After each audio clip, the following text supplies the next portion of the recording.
الحمد لله الذي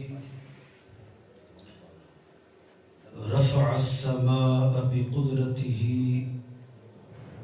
ودح الأرض بمشيته وخلق الخلائق بإرادته والسواء على العرش كما يليق بجلاله.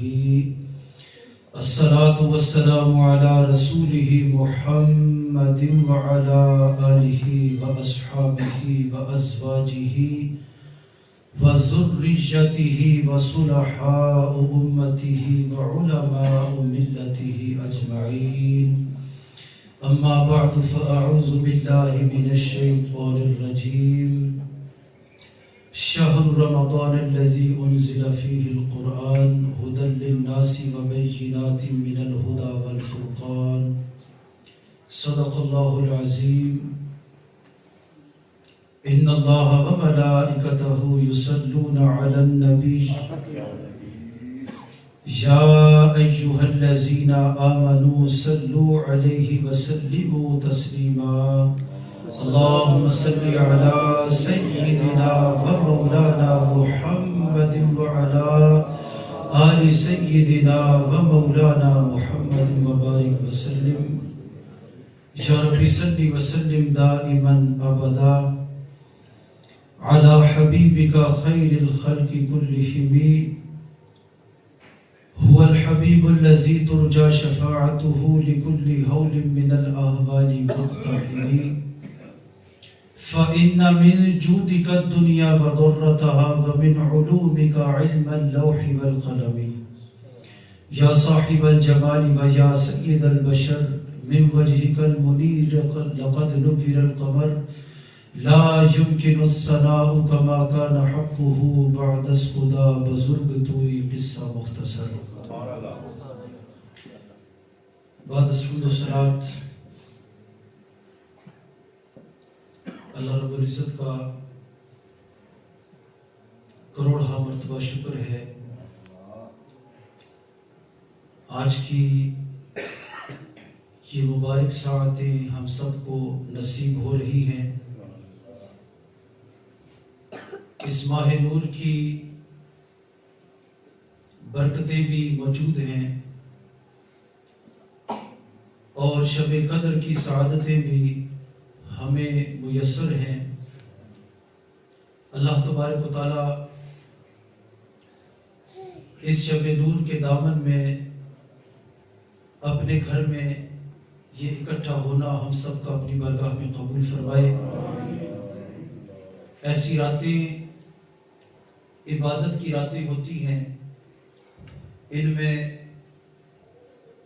لمبی چوڑی محافل کا انعقاد کرنا یہ کسی اعتبار سے درست نہیں ہوتا.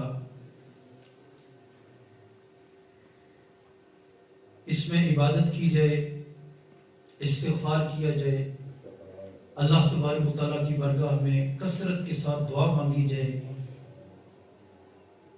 لیکن جس دور میں ہم جی رہے ہیں, جس دور میں ہم پیدا ہوئے ہیں, یہ دین سے دوری کا دور ہے. یہی وجہ ہے کہ بہت سے معاملات میں لوگ سستی اور کاہلی کا مظاہرہ کرتے ہیں. یہی وجہ ہے کہ علماء کرام ہر موقع پر محفل کا انعقاد کرتے ہیں اور یاد دہانی کراتے ہیں. تو ایسی محافل جو ہیں یہ یاد دہانی کے طور پر ہوتی ہیں اور ان سے ہمیں ایک بھولا ہوا سبق بھی یاد آ جاتا ہے. بہت سے ایسے امور سال گزرنے کے بعد ہمارے ذہنوں سے محو ہو جاتے ہیں تو ان کو دوبارہ تازہ کیا جاتا ہے. یہی وجہ ہے کہ ایسی محفلوں کا پھر انعقاد کیا جاتا ہے. آج کی یہ محفل یہ شب قدر کی عنوان سے بھی ہے اور ختم قرآن مجید کے حوالے سے بھی محفل پاک کا انعقاد ہوا ہے. آپ نے یہ سعادت بھی حاصل کی ہے. پورا مہینہ حضرت علامہ مولانا قاری وقاص جاوید صاحب آپ کے پیچھے آپ نے قرآن مجید کو سننے کی سعادت حاصل کی ہے، اور مجھے یہ پتہ چلتا رہا ساتھ ساتھ کہ بچے بھی اس سعادت میں شریک ہوئے ہیں۔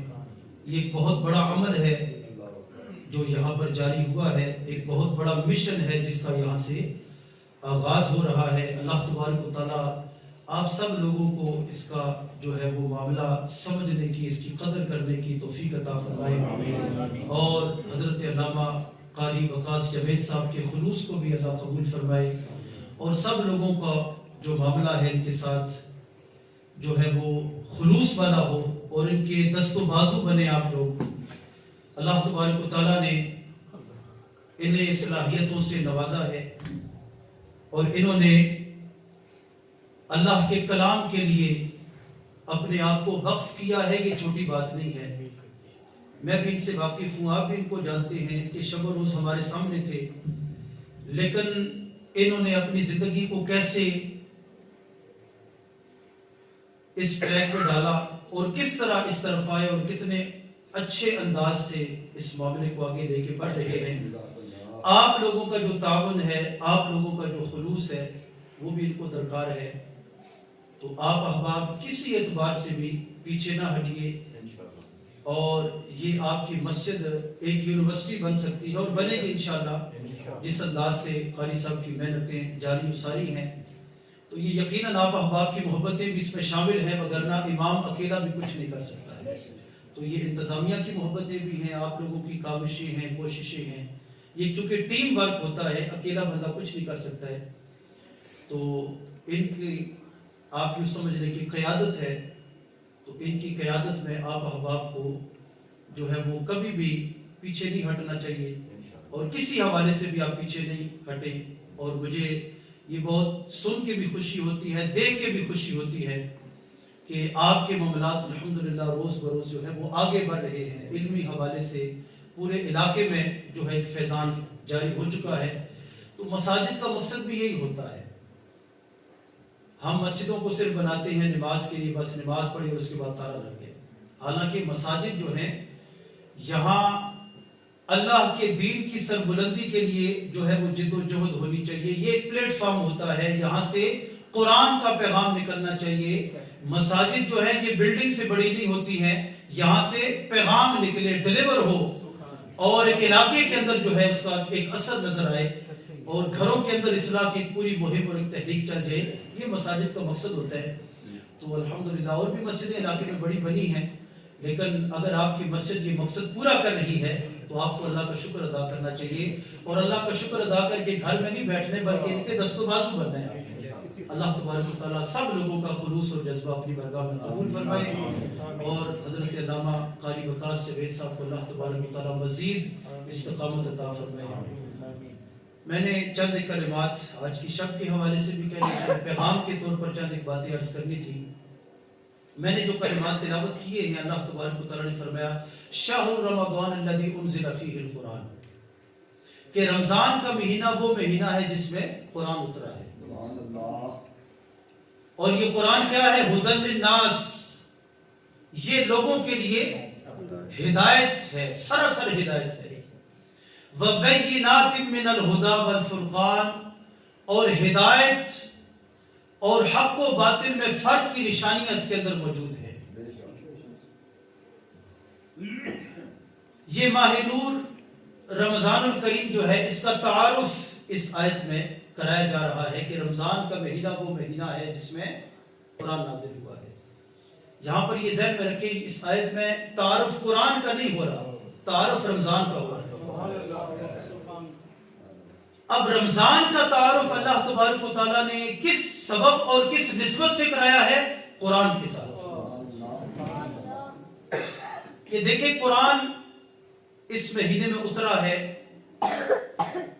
تو اصل جو صاحب فضل ہے وہ قرآن ہے۔ بلکہ ایک روایت میں آتا ہے کہ جتنی کتب سماوی ہیں، حضرت موسیٰ علیہ السلام، حضرت ابراہیم علیہ السلام پر جو صحف نازل ہوئے وہ یکم رمضان کو نازل ہوئے ہیں۔ اسی طرح حضرت موسیٰ علیہ السلام پر جو تورات اتری ہے یہ 6 رمضان کو اتری ہے۔ اسی طرح حضرت عیسیٰ علیہ السلام پر جو انجیل اتری ہے یہ 13 رمضان کو اتری ہے۔ اور جو زبور اتری ہے یہ 17 رمضان کو اتری ہے، اور جو قرآن اترا ہے یہ لیلۃ القدر میں اترا ہے، وہ بھی اسی رمضان میں ہے۔ تو جتنا بھی اللہ تبارک و تعالیٰ نے اپنی مخلوق کے ساتھ نبیوں کے واسطے سے کلام کیا ہے، ان کلاموں کا نزول رمضان میں ہوا ہے۔ تو اس اعتبار سے رمضان منفرد ہے۔ رمضان کی برکتیں ہم دیکھتے ہیں کہ بڑی برکتیں ہیں، بڑی رحمتیں ہیں، بڑی سعادتیں ہیں، اس کے دنوں کے روزے ہیں، اس کی راتوں کے قیام ہیں، اور آپ دیکھیں کہ جو بھی کام اللہ کے حکم پر عمل جو کیا جائے اس کا اجر تو ملتا ہے، وہ باعث رحمت ہوتا ہے۔ اب دیکھیں ہم سحری کرتے ہیں، نبی علیہ السلام نے فرمایا تسحروا فإن فی السحور برکہ، تم سحری کیا کرو، اللہ نے سحری میں بھی تمہارے لیے برکت رکھی ہے۔ اب بندہ سحری کرتے دن نہ بھی کرے پھر بھی بندہ کھاتا ہے، ٹھیک ہے، کوئی خواہش بھی ہوتی ہے کہ یار تھوڑا سا زیادہ کھا لیں، پورا دن نکالنا ہے تو تھوڑا سا سٹوریج ہو جائے، تو آپ سحری کر رہے ہیں لیکن سحری پر بھی آپ کو اللہ اجر دے رہا ہے، سحری بھی بابرکت ہوگی۔ افطاری کا وقت آتا ہے تو اس کے لیے بھی حکم موجود ہے کہ افطاری کی جائے، اور اس میں ایک لمحے کی بھی اگر تم نے تاخیر کی گویا تم نے اللہ کے حکم عدولی کر دی ہے، خبردار اس میں تم نے تاخیر کی، فوراً روزہ کھولا جائے کیونکہ اللہ کا حکم ہے۔ تو گویا ایک پریکٹس بھی ہے کہ اللہ کے احکام پہ چلنا ہے، جو اللہ حکم دے اس کو کرنا ہے، جس سے اللہ منع کرے اس سے منع ہو جانا ہے، جب اللہ نے حکم دیا کھانا ہے اس وقت کھانا ہے، جس وقت اللہ نے منع کیا اس وقت نہیں کھانا ہے۔ تو یہ پریکٹس بھی ہے، پورا سال ہم نے یہ بات مستحضر رکھنی ہے کہ ہر معاملے میں اللہ کے حکم پر عمل کرنا ہے اور اللہ کی منع کی ہوئی چیز سے رکنا ہے اور اس سے واپس آ جانا ہے۔ لیکن اس ماہ مبارک کا جو پروٹوکول ہے وہ میں عرض کر رہا تھا، اس کا پروٹوکول کیا ہے؟ فمن شاہد منکم الشہر فلیصمہ، تم میں سے جس نے بھی ایمان کی حالت میں اس مہینے کو پا لیا اس پر لازم ہے کہ وہ روزہ رکھے۔ یہ ممکن نہیں کہ بندہ اللہ اور یوم آخرت پر ایمان رکھتا ہو اور اسے رمضان ملے اور وہ روزہ نہ رکھے، یہ ممکن نہیں ہے۔ ایمان کے ساتھ روزہ نہ رکھے تو یہ ممکن ہی نہیں ہے۔ تو اس ماہ کا پروٹوکول یہ ہے، اس کا اعزاز یہ ہے کہ جو بھی اس مہینے کو پاتا ہے وہ روزہ رکھے گا، اور اگر کسی نے جان بوجھ کے اس کا روزہ چھوڑ دیا، نبی علیہ الصلوۃ والسلام نے فرمایا کہ لم یقض عنہ صوم الدہر ان صامہ، اگر کسی نے رمضان کا ایک روزہ چھوڑ دیا، اگر وہ ساری زندگی روزے رکھتا رہے، لم یقض عنہ صوم الدہر، اس کی ساری زندگی کے جو روزے ہیں حالانکہ نہیں رکھ سکتا ہے، حضور نے فرمایا کہ انصاف ہو اگر رکھ سکے تو، پتہ چلا نہیں رکھ سکتا ہے، ممکن ہی نہیں ہے ساری زندگی روزہ رکھنا۔ ساری زندگی روزہ رکھنے کے حوالے سے شارحین فرماتے ہیں کہ مسلسل روزہ رکھنا، نہ کوئی سحری نہ کوئی افطاری، مسلسل روزہ رکھنا، ایک تو یہ صوم الدہر، اور ایک صوم الدہر یہ ہے کہ پوری زندگی سحری اور افطاری کے ساتھ روزہ رکھنا، یہ بھی ممکن نہیں ہے۔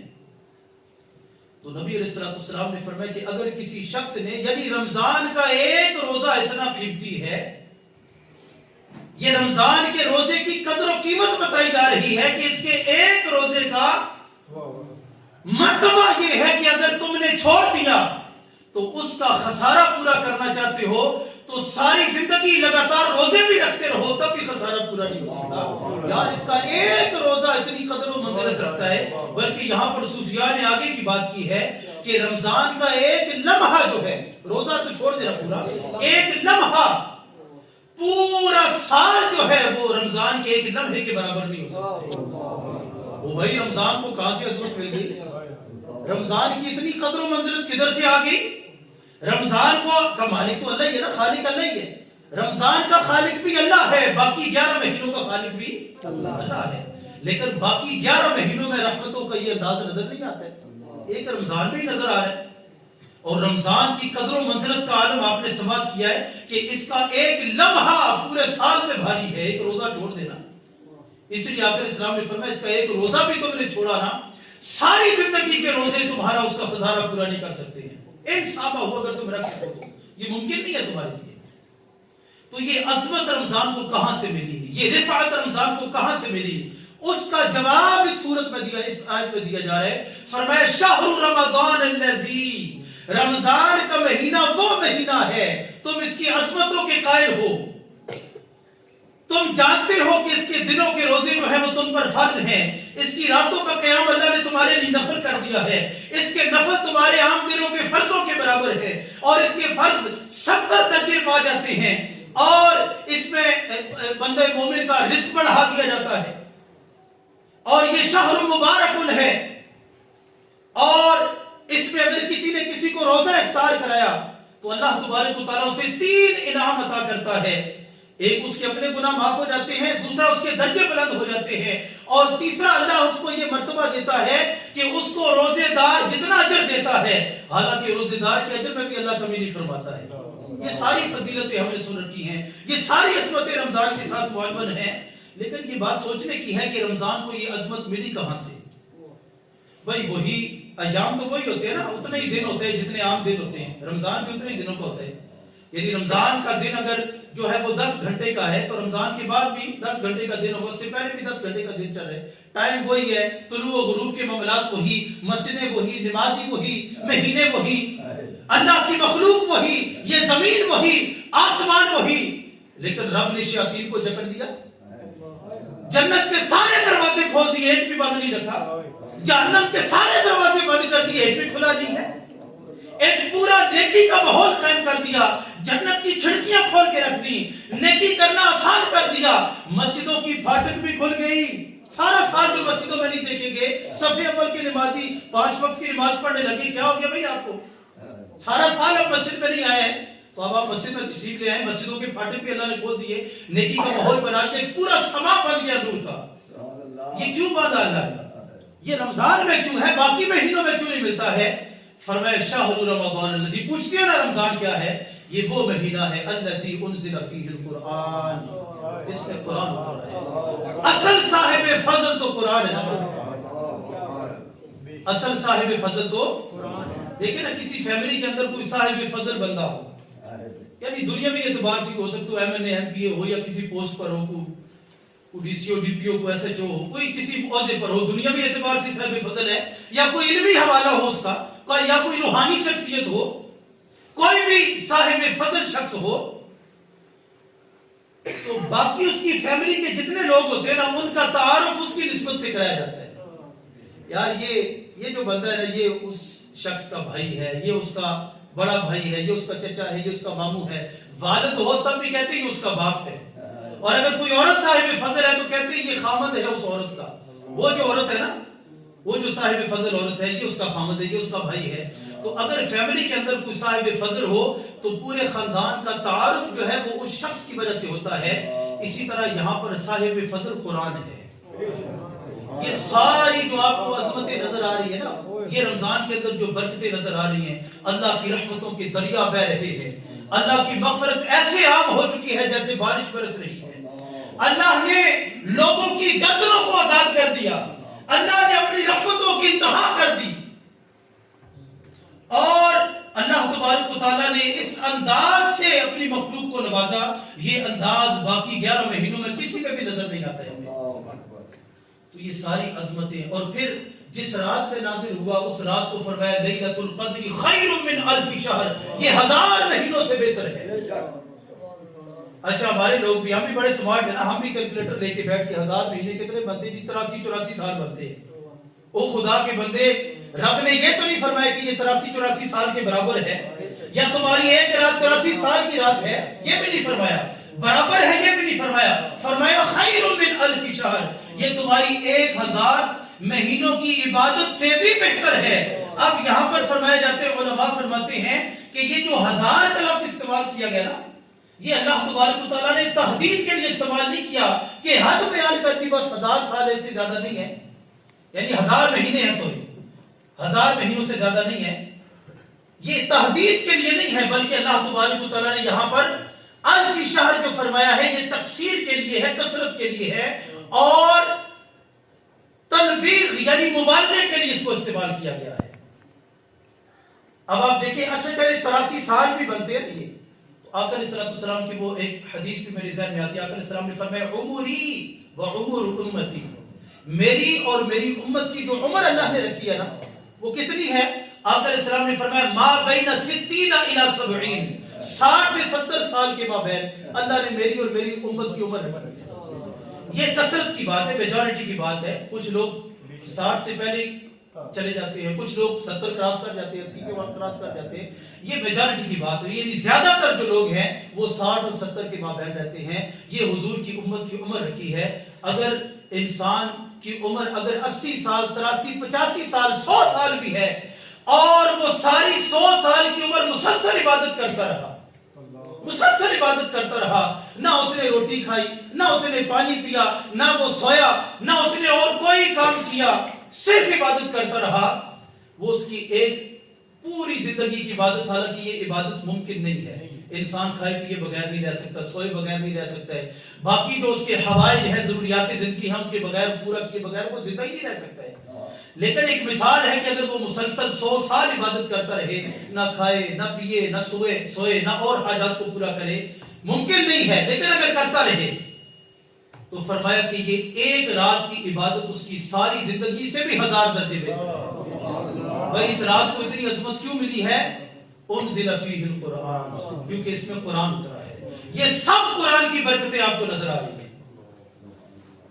آپ رمضان کی برکتوں پہ فدا ہو گئے, آپ نے رمضان کی رحمتوں پہ بلے بلے کر لی.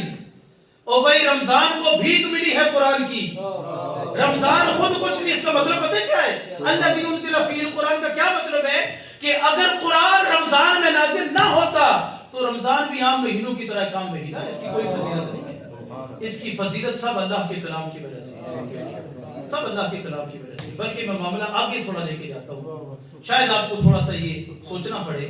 نبی مکرم صلی اللہ علیہ وآلہ وسلم کی جو عظمت و شان ہے وہ بھی قرآن کی وجہ سے ہے. یہ قرآن میں اللہ پاک نے فرمایا کہ نبی آپ فرما دیں, قل انما انا بشر مثلکم, میں تمہاری مثل بشر ہوں, میں تمہاری مثل بشر ہوں, لیکن سن لو یوحا الیہ, مجھ پر قرآن اترتا ہے. یہ جو مجھ پر قرآن اترتا ہے نا, حضور نے فرمایا کہ ایکم مثلی, کوئی ہے میری مثل تم میں سے؟ میں بظاہر تمہارے جیسا ہوں, لیکن مجھ پر اللہ نے قرآن نازل کیا.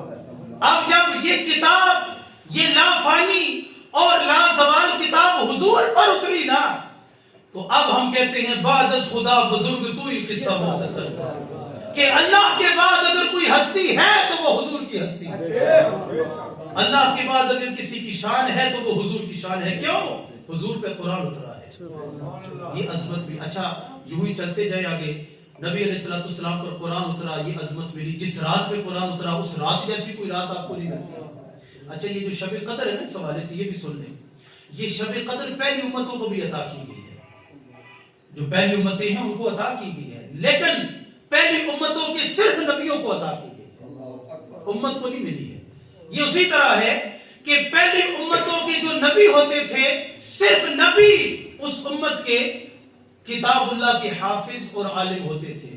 امت میں سے کسی شخص کو یہ شرف نہیں ملتا تھا. جو امت ہوتی تھی نا, اللہ کا کلام اس امت سے پہلے جتنی امتیں ہیں ان کے پاس بھی اللہ کا کلام موجود تھا. وہ اللہ کا کلام مکمل یاد نہیں کر سکتے تھے, ان کے لیے ممکن ہی نہیں تھا. صرف اس امت کا نبی حافظ ہوتا تھا یا عالم ہوتا تھا. لیکن اللہ تبارک و تعالیٰ نے یہ اپنے کلام کو یاد, پورا لفظ لفظ یاد کرنے کی سعادت وہ بھی اللہ پاک نے اس امت کو عطا کر دی ہے. یہ کس والا شرف ہے؟ کہ نبیوں والا شرف اللہ نے اس امت کو عطا کیا ہے. تو شب قدر بھی صرف نبیوں کو ملا کرتی تھی, اللہ نے وہ شرف بھی مجھے اور آپ کو عطا کر دیا. اور آقا علیہ السلام نے فرمایا کہ اللہ نے پہلے حکم دیا تھا کہ پورے سال میں شب قدر کو تلاش کرو, تو ہم پورے سال میں تلاش کیا کرتے تھے. پھر اللہ نے مزید کرم کیا, فرمایا کہ رمضان میں تلاش کرو. آقا علیہ السلام نے فرمایا کہ میں پہلے عشرے کا بھی میں نے انتخاب کیا, پھر دوسرے کا بھی کیا, پھر تیسرے کا بھی کیا, اور پھر مجھے اللہ پاک نے شب قدر عطا کی. اب پورا سال پہلے فرمایا کہ اس کو شب قدر کو تلاش کرو, پھر نبی علیہ السلام کو حکم کیا رمضان میں تلاش کریں, پھر فرمایا آخری عشرے میں, پھر فرمایا آخری عشرے کی طاق راتوں میں تلاش کیا. اور یہ آپ جانتے ہیں کہ آقا علیہ السلام نے فرمایا کہ اللہ نے مجھے شب قدر کا بتا دیا تھا. جب میں شب قدر کی معلومات لے کے اپنی امت کے پاس آنے لگا تو دو لوگ آپس میں کوئی بحث و تکرار کر رہے تھے, تو حضور نے فرمایا نسیتو, میں بھول گیا, یا فرمایا انسیتو, مجھے اللہ نے بھلا دیا. یا میں بھول گیا یا مجھے اللہ نے بھلا دیا. کیوں بھلا دیا؟ وہ مسجد میں دو لوگ کیا کہہ رہے تھے, اب حضور کے صحابی تھے لیکن کسی بات پر ان کا معاملہ آوازیں تھوڑی بلند ہو گئی، پتہ چلا اللہ تبارک و تعالیٰ اپنی مساجد کا ادب ہم سے چاہتا ہے۔ اگر ہم اللہ کی مسجدوں کے با ادب ہیں تو ہمیں شب قدر ملے گی، وگرنہ نہیں ملے گی۔ وگرنہ حضور کو بھی بھلا دیا گیا۔ اللہ کے گھر کے اندر اگر آواز بھی بلند ہوئی تو اللہ یہ پسند نہیں فرماتا ہے کہ ان لوگوں کو شب قدر بتائی جائے۔ آپ اندازہ کریں کہ جو مسجدوں میں آ کے بے ادبی کرتے ہیں، اپنی آوازیں اونچی کرتے ہیں، حالانکہ امام موجود ہے، امام کے ہوتے ہوئے کسی کو بولنے کی اجازت نہیں۔ جب امام موجود ہے نا تو امام بولے گا، صرف امام بولے گا، باقی سب خاموش رہیں گے۔ او بھائی ہم یہاں پر کچھ لینے آتے ہیں کہ ضائع کرنے آتے ہیں؟ ہم یہاں پر لینے آتے ہیں، ہم تو یہاں پر بھیک مانگنے آتے ہیں اللہ تعالیٰ کی برگاہ سے۔ تو یہاں پر آ کے ہم آوازیں بلند کرنا شروع کر دیں، ایک دوسرے کے پیچھے پڑ دیں۔ میں نے اکثر دیکھا ہے کہ لوگ خود ہی صفیں ٹھیک کرا رہے ہوتے ہیں، حالانکہ امام موجود ہے، وہ صفیں ٹھیک کرائیں گے، وہ خود ہی اوے ادھر آ، اوے چھوٹے، اوے فلاں۔ نہ بھائی، اتنی آواز بھی اللہ کو گوارا نہیں۔ اللہ کی مسجدوں کا ادب یہ ہے کہ وہاں پر سانس بھی اونچا نہ لیا جائے۔ آپ چلے تو آپ کے قدم کے اٹھانے کی آواز بھی آپ کے کانوں تک نہ پہنچے۔ یہ اللہ کے گھر کا ادب ہے، اس کو ملحوظ رکھیں۔ جو اللہ کے گھر کا بے ادب ہے اسے کبھی شب قدر نصیب نہیں ہوتی۔ بے شک وہ آخری 5 راتوں میں پوری رات جا کے ایک قدم پہ کھڑا ہو کے پورے قرآن کی تلاوت کرتا ہے، اسے شب قدر نہیں ملے گی اگر وہ اللہ کے گھر کا بادب نہیں ہے تو۔ اس حدیث سے یہ بھی سبق ملتا ہے، اس پر شارحین نے بہت کچھ لکھا ہے، میں نے صرف ایک اشارہ کر دیا، ہمارے حالات جو جا رہے ہیں اس حوالے سے میں نے اشارہ کر دیا ہے۔ تو یہ شب قدر کی جو فضیلت ہے، اس میں جس رات میں اترا وہ رات لازوال رات ہوگی۔ اچھا، جو فرشتہ لے کر آیا ہے اللہ تبارک و تعالی، روایت میں آتا ہے کہ یہ جو کعبۃ اللہ ہے مکہ المکرمہ میں، اس کے بالکل ایگزیکٹ اوپر ایک گھر ہے، اسے بیت المعمور کہتے ہیں، وہ فرشتوں کا کعبہ ہے۔ اور روایت میں آتا ہے کہ وہاں پر جس طرح یہ کعبہ ہر وقت لوگوں سے کھچا کھچ بھرا رہتا ہے، وہ فرشتوں سے بھرا رہتا ہے، اور ہر وقت وہاں پر 70,000 فرشتے طواف کرتے رہتے ہیں، اور جو 70,000 طواف کر کے چلے گئے نا، قیامت تک ان کی باری دوبارہ نہیں آتی ہے۔ اللہ کے گھر گھر فرشتے ہیں، لیکن کسی فرشتے کو ہم نہیں جانتے، ہم جبریل کو ہی جانتے ہیں۔ اللہ نے اسے سید الملائکہ بنا کے رکھ دیا ہے، ہمارا معاملہ جبریل کے ساتھ ہی ہے نا بھائی۔ اور ایک روایت میں آتا ہے کہ اللہ تبارک و تعالیٰ جب بھی کوئی راز کی بات فرماتا ہے نا، وہ صرف جبریل سے جاتا ہے۔ اللہ کا رازدار بھی جبریل ہے، تمام فرشتوں کا سردار بھی جبریل ہے۔ حضرت جبریل علیہ السلام نزل بہ الروح الامین، یہ روح الامین اس کتاب کو لے کر اترے۔ اللہ نے فرشتوں کی صف میں حضرت جبریل کو وہ مقام عطا کر دیا جو کسی اور فرشتے کو عطا نہیں کیا۔ باقیوں کے تو نام بھی ہم نہیں جانتے جی، کھربوں فرشتے ہیں اللہ کے، لیکن ہم جانتے ہیں تو جبریل کو جانتے ہیں، اس کی عظمتوں سے واقف ہیں۔ اور اللہ نے جبریل کا نام قرآن میں لیا ہے، کتنے پروٹوکول سے لیا، کیوں بھائی؟ باقی بھی تو اللہ کے فرشتے ہیں، سب کا خالق اللہ ہے، باقی تو اس میں تو شان والے ہیں۔ ایک لمحے کے لیے بھی لا یفعلون ما یؤمرون، ان اللہ تبارک و تعالیٰ جو ان کو حکم کرتا ہے وہ کر گزرتے ہیں، اور ایک لمحے کے بھی اللہ تبارک و تعالیٰ کی نافرمانی، لا یعصون اللہ ما امرهم ویفعلون ما یؤمرون، وہ کبھی نافرمانی نہیں کرتے، سب فرشتے اللہ کے ہیں۔ لیکن بات جبریل کی ہے تو جبریل جو کہ قرآن لے کے اترا ہے، جبریل جیسا کوئی فرشتہ نہیں۔ اچھا، ایک روایت ہے، اس کی سند میں اضطراب ہے، مضطرب سند ہے، اس کا مطلب یہ جھوٹی نہیں ہوتا ہے۔ یہ حدیث کے حوالے سے ویسے ہمیں بتانا چاہیے، جو دور اب چل رہے ہیں اس میں ہمیں بتانا چاہیے یہ حدیث حسن ہے، یہ صحیح ہے، یہ ضعیف ہے، یہ مرفوع ہے، یہ موقوف ہے، یہ فلاں حدیث ہے۔ تو یہ سند میں اضطراب، اس کا مطلب یہ ہے کہ اس میں اکا دکا کوئی راوی جو ہوتے ہیں نا، ان کا نام آگے پیچھے ہو جاتا ہے تو ایک اضطراب آ جاتا ہے، لیکن فضائل کے حوالے سے ہے تو اسے قبول کیا جاتا ہے۔ ہاں، کوئی عقیدہ ثابت ہو رہا ہے تو اس حدیث سے پھر عقیدہ ثابت نہیں ہوگا، کوئی حکم ثابت اس سے نہیں ہوگا۔ فضائل کی کوئی بات ہے تو آپ لا دھڑک جو ہے وہ ضعیف حدیثوں سے بھی آپ ثابت کر سکتے ہیں، بات ہی فضیلت کی ہے اور اس کا انکار نہیں کیا جا سکتا۔ آپ جانتے ہیں کہ نبی علیہ الصلوۃ والسلام جب مسجد حرام سے مسجد اقصی گئے معراج کی شب، اور ایک روایت تو عام آپ سنتے رہتے ہیں، لیکن ہو سکتے ہیں یہ روایت آپ میں سے کچھ لوگوں نے سنی ہو، لیکن میں نے جب پڑھی ہے تو میں نے پہلی بار پڑھی ہے، آپ نے ہو سکتے ہیں سنی ہو کسی عالم سے۔ نبی علیہ الصلوۃ والسلام جب وہاں پر پہنچے نا، تو اس روایت میں یہ آتا ہے کہ صرف 313 رسول جو ہے وہ وہاں پر موجود ہیں، نبی وہاں پر موجود نہیں تھے۔ ان روایات میں تو 1 لاکھ کم و بیش سارے انبیاء جو ہے 24 لاکھ وہ سارے وہاں پر موجود تھے. اس روایت میں ہے کہ صرف رسول وہاں پر موجود تھے. اور حضرت جبریل علیہ السلام جب نبی علیہ السلام کے ساتھ وہاں پر القدس بیت المقدس میں پہنچے تو سارے نبی جو ہے وہاں پر موجود تھے. تو حضرت جبریل علیہ السلام ہر نبی سے مصافحہ فرماتے تھے اور ان سے پوچھتے تھے کہ آپ کو اللہ نے کیا جو ہے وہ خصوصیت عطا کی ہے. ہر نبی کو اللہ پاک نے معجزات عطا کیا تھا, ہر نبی کو معجزات مختلف عطا فرمائے. تو کسی نے کہا کہ میں صفی اللہ ہوں, اللہ کا چنا ہوا ہوں, آدم علیہ السلام. کسی نے کہا میں نجی اللہ ہوں, کسی نے کہا میں خلیل اللہ ہوں, کسی نے کہا میں ذبیح اللہ ہوں, میں روح اللہ ہوں, کلیم اللہ ہوں. سب نے اپنی اپنی خصوصیات کو بیان فرما دیا. اور آخر میں نبی علیہ السلام سے جبریل علیہ السلام نے مصافحہ کیا اور حضور سے پوچھا کہ اے محمد آپ کی خصوصیت کیا ہے. تو نبی علیہ السلام نے فرمایا انی اوتیت القرآن, میں وہ ہوں جسے اللہ نے قرآن دیا ہوا. اور پھر اس پر نبی علیہ السلام کے بازو مبارک سے پکڑا اور حضور کو مصلی امامت پہ کھڑا کیا کہ جس پر قرآن اترا ہے وہی امام الانبیاء ہو سکتا ہے. حضور علیہ السلام کی جو عظمت ہے وہ بھی قرآن کی وجہ سے, اور حضور علیہ السلام جو امام الانبیاء بنے ہیں وہ بھی قرآن کی وجہ سے بنے ہیں. تو آقا علیہ السلام کو مصلی امامت پہ کھڑا کر دیا گیا. تو یہ دیکھیں انبیاء علیہ السلام کو جو اولئک الذین ھدی اللہ فبہداہ مقتدی, اللہ پاک نے فرمایا کہ اے محبوب نبیوں کے جتنے کمالات ہیں وہ سب آپ اپنی ذات میں جمع فرما دیں. آقا علیہ السلام کو دیکھا جائے حضور کے پاس نہ تو ید بیضاء ہے, حضرت موسیٰ علیہ السلام کے پاس تھا, آپ اپنی بغل مبارک میں ہاتھ ڈالتے نکالتے تو سورج کی طرح روشن ہوتا ید بیضاء. عصائے موسیٰ وہ کرشماتی عصا, کبھی سانپ بن جاتا ہے جی اور اژدہا بن جاتا اور سینکڑوں جو ہے وہ ہزاروں سانپ نکل جاتا, کبھی اس کو زمین میں گاڑتے وہ درخت بن جاتا, کبھی اسے روشنی نکلتی, کبھی اسے پانی نکلتا. کرشماتی عصا تھا. موسیٰ علیہ السلام کو وہ معجزات عطا فرمائے. کبھی جو ہے وہ سلیمان علیہ السلام کا تخت ہوا میں پرواز کر رہے, حضرت داؤد علیہ السلام لوہا ہاتھ میں پکڑتے وہ نرم ہو جاتا ہے. تو انبیاء علیہ السلام کو معجزات عطا فرمائے. ایسا کوئی معجزہ حضور کی زندگی میں نظر نہیں آ رہا ہے. اس میں نبی علیہ السلام کی ایک حدیث ثبات فرمائے. آقا علیہ السلام نے فرمایا ما من الانبیاء نبی, کوئی نبی اللہ پاک نے نہیں بھیجا ہے مگر الا اعطی ما مثلہ, مگر اللہ پاک نے اس کو ایک معجزہ عطا فرمایا ہے. اے اللہ کے رسول معجزہ کیوں عطا فرمایا؟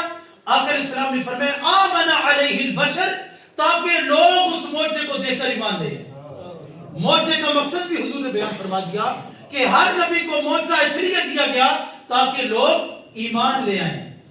فرمایا انما کان الذی اوتیت وحیا, اللہ نے مجھے جو معجزہ دیا ہے وہ وحی ہے.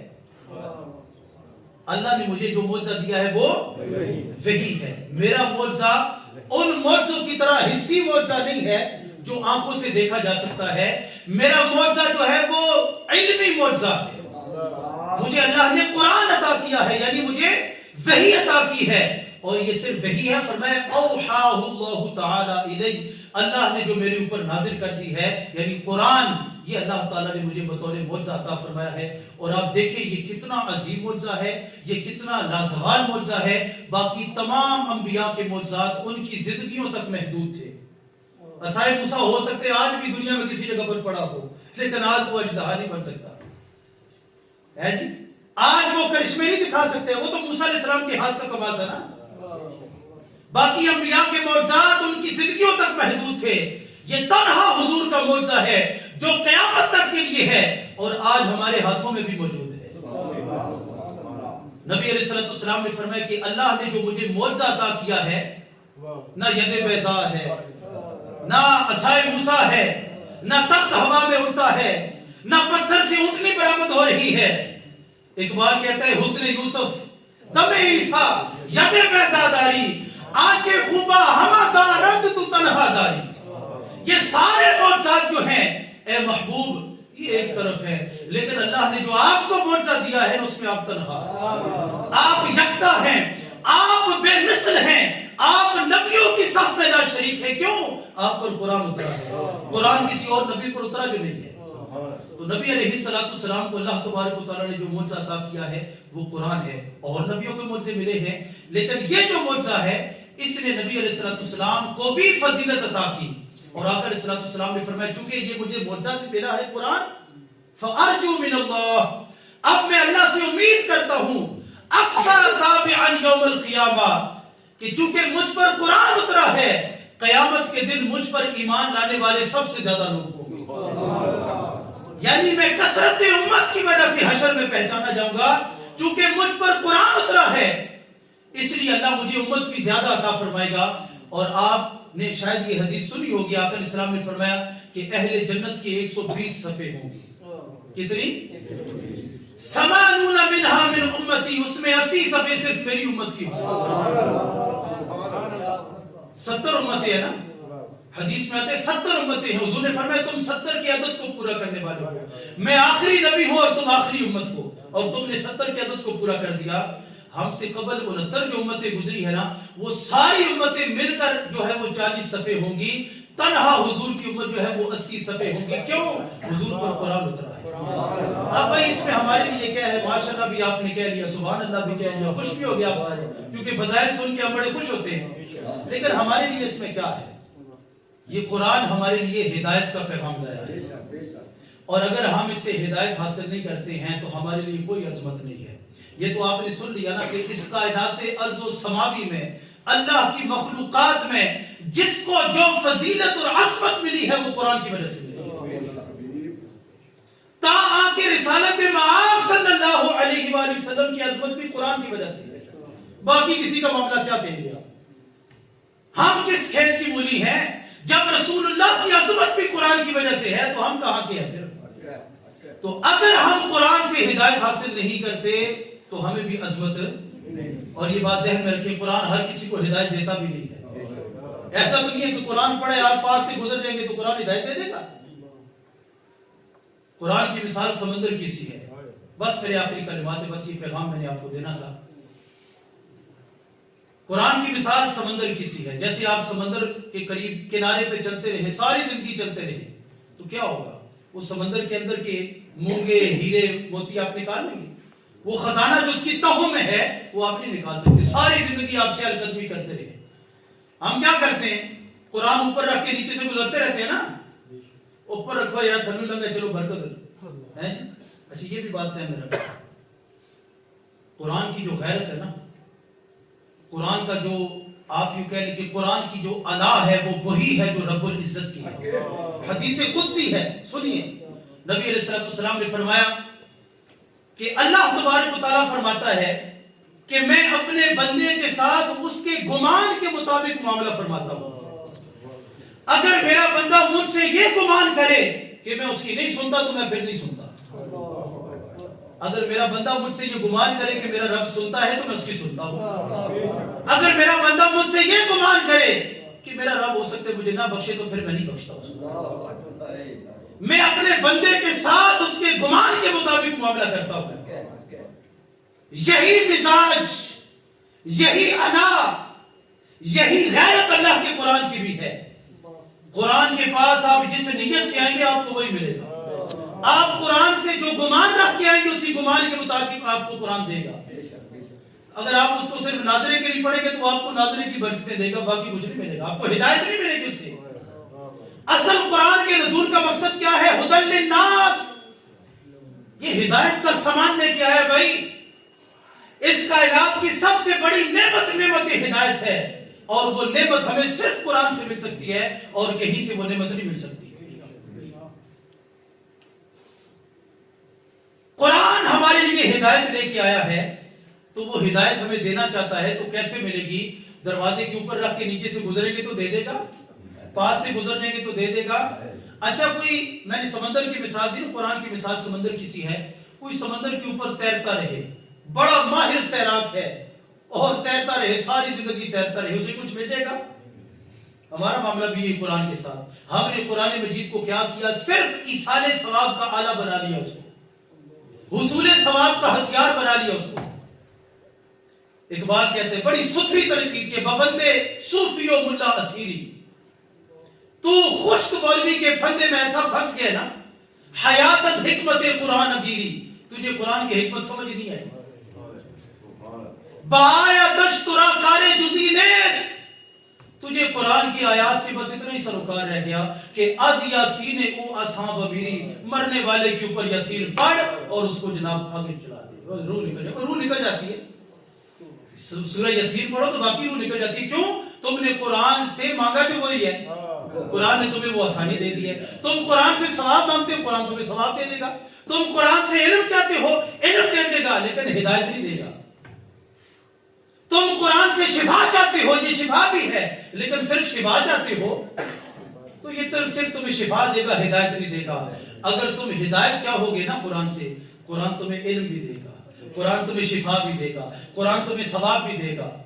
جو قرآن سے تم مطالبہ کرنا چاہتے ہو نا، وہ سارا کا سارا ہدایت کے اندر ہے. کیونکہ اس قرآن کے نزول کا مقصد کیا تھا؟ اللہ نے ہماری طرف اسے ہدایت کے لیے نازل کیا. اور حضور نے فرمایا ابشروا، تمہیں بشارت ہو، طرفہ بیاد اللہ و طرفہ بیدیکم، اس قرآن کا ایک سرا اللہ نے اپنے ہاتھ میں رکھا ہوا ہے، دوسرا تمہیں دے دیا ہے. اب تمہاری بدبختی ہے کہ تم اسے نہ پکڑو. وہ تو تمہیں حضرت مولا کائنات علی المرتضی کرم اللہ تعالی وجہہ الکریم آپ فرماتے ہیں کہ اگر اللہ نے تمہیں عذاب بھی دینا ہوتا نا تو قرآن نہ ہوتا.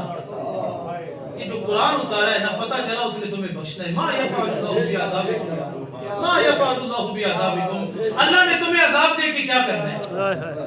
ما یفعل اللہ بعذابکم ان شکرتم و آمنتم، اگر تم شکر گزار بنو اور ایمان لے لو.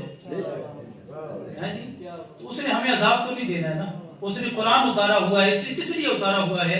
اس کا پیغام یہی ہے بھائیو. یہ شب قدر جو ہے اس کی فضیلت بھی قرآن کی وجہ سے ہے، رمضان کی فضیلت بھی قرآن کی وجہ سے ہے. بلکہ آپ کو کائنات کے دنیا میں جو کچھ بھی ملے گا، جس کو جو فضیلت ملی ہے، آپ قاری صاحب کو منبر پہ کیوں بٹھاتے ہیں؟ آپ جیسی ہیں نا، قرآن کی وجہ سے بٹھاتے ہیں. ان کو مصلی امامت پہ کیوں کھڑا کرتے ہیں؟ آپ جیسی ہیں نا، کھاتے پیتے سوتے جاگتے، یہ سارے معاملات آپ جیسے ہیں، لیکن ان کے سینے میں قرآن ہے. آپ کہتے ہیں آپ ہمارے ساتھ ہیں، آگے کھڑے. یہ قرآن فضیلت دیتا ہے. اور آج اس امت کی ذلت بھی اس بات کی گواہ ہے کہ اس نے قرآن مجید کو باقاعدہ جو ہے وہ اپنی پیٹھوں کے پیچھے ڈالا ہوا ہے، اور اس کی ذلت پہ ہم ہے. یہ ذلت کبھی ختم نہیں ہوگی، یہ بات ذہن میں رکھیں. آپ سمجھیں گے شاید آپ جو نون لیگ آ گئی ہے تو اگلی دفعہ فلاں آئیں گے تو کچھ ہو جائے گا، فلاں آئیں گے تو کچھ ہو جائے گا. کچھ نہیں ہوگا. اس امت کی جو وہ ہے نا، کیسے وہ ان اللہ یرفع بہذا الکتاب اقواما ویضع بہ آخرین. حضرت عمر فرماتے ہیں اللہ قوموں کو جو عروج دیتا ہے وہ بھی قرآن کی وجہ سے دیتا ہے، اور قوموں کو جو ذلیل کرتا ہے وہ بھی قرآن کی وجہ سے دیتا ہے. ہمارا عروج و زوال قرآن کے ساتھ جڑا ہوا ہے.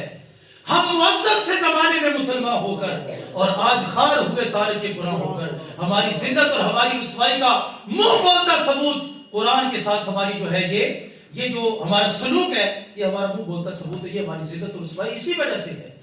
آج اگر ہم پلٹے اللہ کی کتاب کی طرف اور پلٹ ہے، آپ کی مسجد میں یہ اہتمام ہے، قرآن سیکھنے کا اہتمام ہے، قرآن گرامر کا اہتمام ہے، قرآن کی تجوید کا اہتمام ہے، یہ بھائیو یہ بہت کم ہوتا ہے. ابھی ماشاءاللہ بچوں نے بھی قرآن مجید آپ کو سنا ہے، آپ نے سنا ہے، آپ کو کچھ محسوس ہوا ہے؟ محسوس کیا کریں. اللہ کے کلام کو سمجھنے کی کوشش کریں. یہ اس لیے اترا ہے کہ اس کی ریڈنگ ٹھیک کی جائے، پھر اس کو سمجھا جائے، اس کو پڑھا جائے اور اس کو پہلے صحیح پڑھا جائے، پھر اس کے بعد اس کو سمجھا جائے اور اس پر عمل کیا جائے. یہی تو اس کے نزول کا مقصد ہے، اور اسی کے ساتھ ہماری عظمتیں جڑی ہوئی ہیں. اگر ہم چاہتے ہیں کہ ہمیں عظمت ملے، ہمیں عزت ملے، یہ امت دوبارہ جو ہے وہ سرفراز ہو، یہ دوبارہ امت سر بلند ہو، اللہ کا دین پھر اوپر آ جائے، تو اس کا ایک ہی ذریعہ ہے اور وہ قرآن ہے. اور یہ روایت بھی آپ نے شاید سن رکھی ہو، حضرت نبی مکرم صلی اللہ علیہ وآلہ وسلم نے ہمارے ان دنوں کی تصویر کشی کی، منظر کشی کی صحابہ کے سامنے کہ ایک وقت ایسا آئے گا فتنے بارش کی طرح نازل ہوں گے.